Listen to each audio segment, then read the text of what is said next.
It's a beautiful Saturday morning at the end of May in 2020. I thought I'd take a trip down memory lane and go and do the course for the Olympic road race that was used in 2000 in Sydney, my hometown.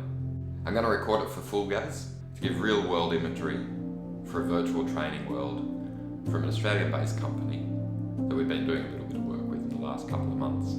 A lot of the courses you'll find on FulGaz are essentially previews for upcoming races.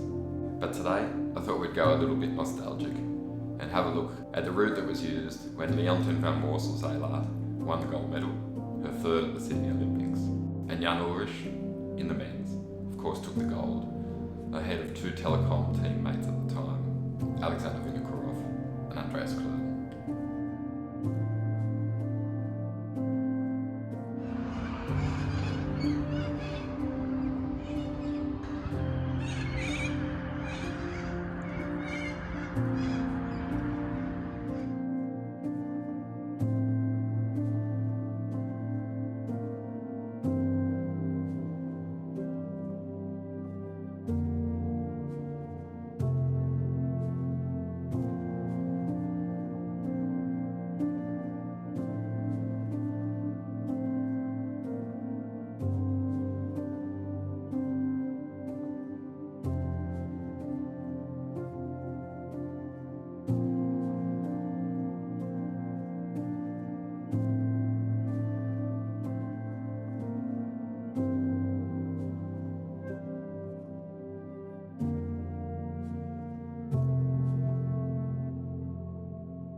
As you can see, it's a glorious morning in Sydney, and we're coming out of the lockdown phase of the COVID era.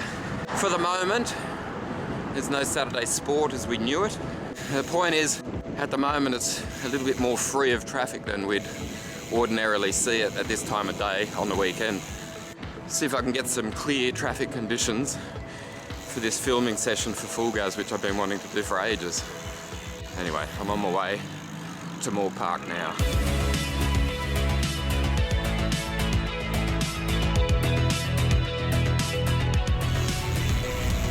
That building that I just showed you is just around the corner from where the office was at the time of the 2020 Games. A lot has changed, obviously, in 20 years, and I don't know if I'm going to be able to go on all of the roads that we use for the actual road race.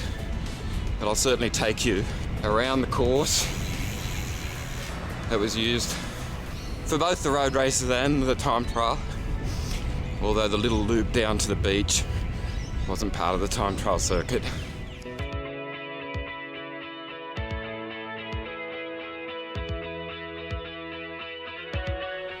Again, 20 years ago, none of this was here. It was largely just an industrial estate.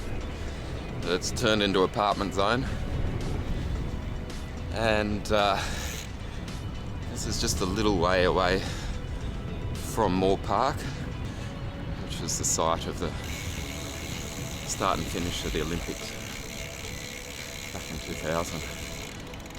Anyway, had a little bit of rain overnight. The roads are a little bit slippery,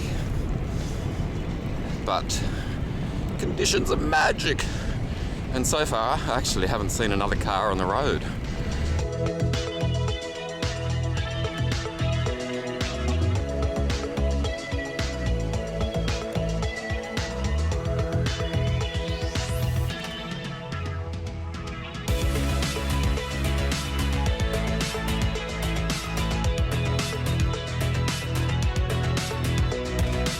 Just while I make my way towards the circuit, a little bit of background history.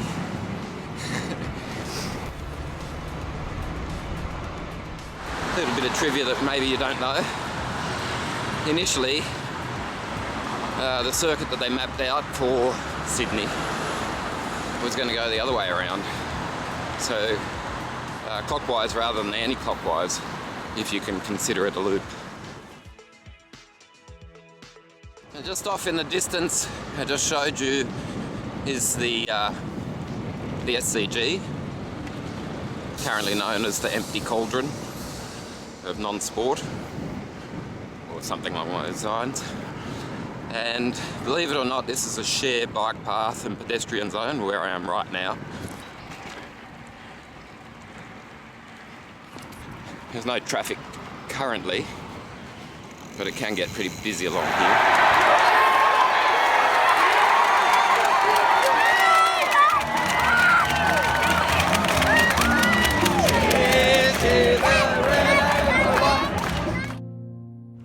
This is Federation Way, and it was just around about here that Cadell Evans and Caleb Ewan stood when we did a cover shoot a few years ago.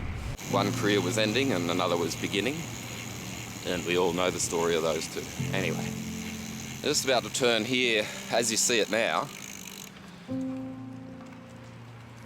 It's just a footpath, but this was one of the few areas where there was an amendment to the course, and an additional layer of tarmac was put down specifically for the bike race. Just here, just that bit there, it turned into a little road coming off Federation Way, and that steered. That was effectively the last turn before the finishing straight.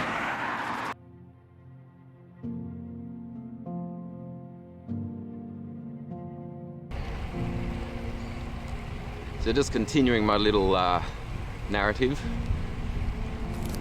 There you have the Warden Pavilion, and right here, just opposite the Warden, is where they had all of the team tents, or pits, for the road race and time trial.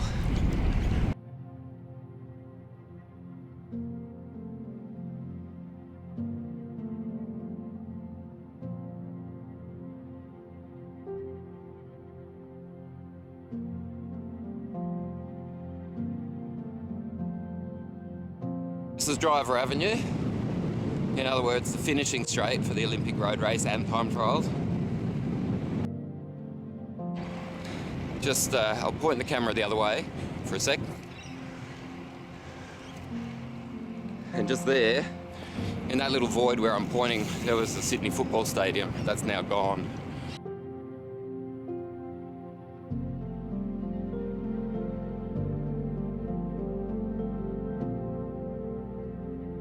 Anyway, there was a grandstand just here,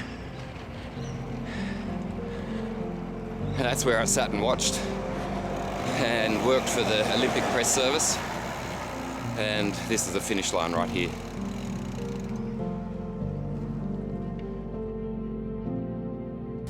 Okay, so there's a little bit of an overview of what I know of the Olympic road race. When I'm doing the filming for FulGaz, I don't think I'm going to do any commentary. In truth, I don't think I've ever seen a replay of the Olympic road race. I sat just there in a grandstand or thereabouts for much of the road race. My job in 2000 was to work for the Olympic press service for a couple of weeks, and it was the most enjoyable experience. It gave me privileged access to the road racing, track racing, and even the mountain biking.